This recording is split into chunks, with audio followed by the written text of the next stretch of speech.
The remainder obtained when any prime number greater than 6 is divided by 6. கவனிங்க, 6க்கு மேலே உள்ள prime number first எழுதுறேன்.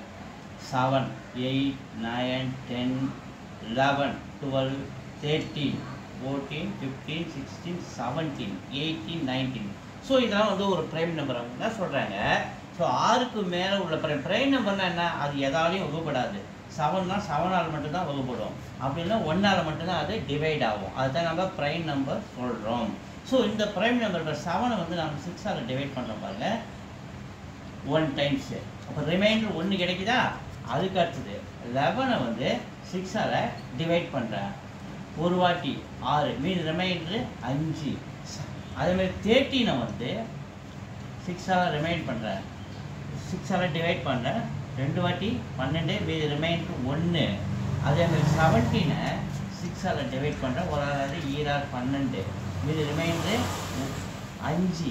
So அதேமாதிரி 19 6ஆல் divide பண்ணால் 3 18, மீது ரிமைண்டர் 1. அப்போ 1 ரிமைண்டர் நமக்கு என்ன கிடைக்குது? 1 கிடைக்குது, 5 கிடைக்குது, 1 கிடைக்குது, 5 கிடைக்குது. அதுதான் கேட்குறாங்க. அந்த ரிமைண்டர் அப்டேட்மெண்ட் any prime number greater than 6 is divided by 6. நமக்கு ரிமைண்டர் என்ன கிடைக்குது? 1, 5 கிடைக்குது.